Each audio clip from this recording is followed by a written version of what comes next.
Chaque année, considérant que le développement durable est l'un des trois piliers de votre politique municipale, nous attendions avec la plus grande impatience ce rapport légal obligatoire pour les collectivités et qui doit permettre de réaliser une synthèse objective des actions de la collectivité en la matière.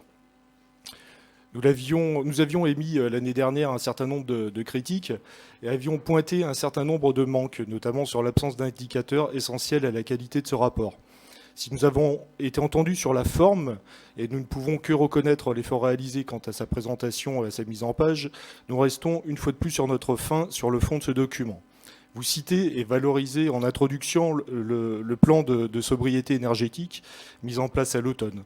Quel dommage d'avoir attendu d'être mis au pied du mur pour des considérations économiques dues à la flambée du coût de l'énergie pour enfin faire preuve d'un minimum de volontarisme. Ces actions correctives et de bon sens auraient pu et auraient dû être anticipées bien en amont. Concernant le projet de labellisation climat, air, énergie, si cette démarche va dans le bon sens, vous indiquez dans le rapport, je cite, « La ville de Saint-Étienne a réalisé son premier état des lieux qui va lui permettre de définir un plan d'action puis de déposer sa demande de labellisation qui devrait être obtenue en 2023. » Fort bien, mais alors pourquoi cet état des lieux et ce plan d'action ne sont-ils pas communiqués ici?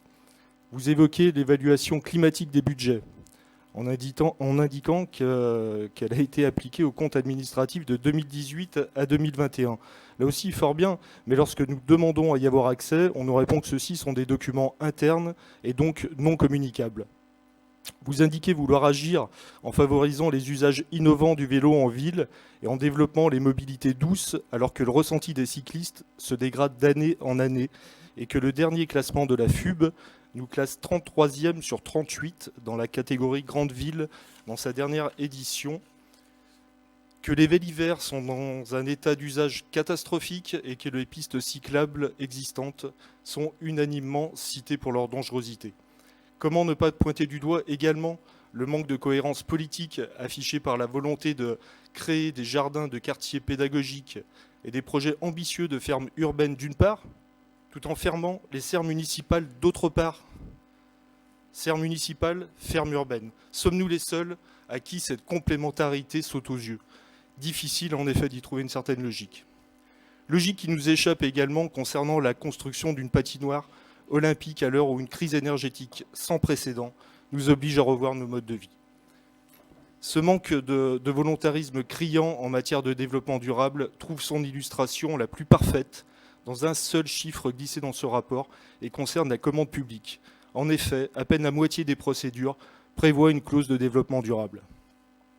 Il est regrettable enfin que des marqueurs importants comme les chiffrages, entre autres, de l'empreinte carbone de notre territoire, des émissions locales de gaz à effet de serre, de la part des énergies renouvelables, de la part modale de l'usage du vélo, de la quantité de déchets par habitant, du pourcentage du budget d'investissement de la ville soumis à un processus participatif, du nombre d'hectares de bâtis végétalisés ne soit pas présent dans ce document. En résumé, encore une fois, beaucoup d'autosatisfaction, mais encore trop peu d'éléments concrets capables de nous rassurer sur la capacité de la ville à répondre et à anticiper les enjeux de développement durable.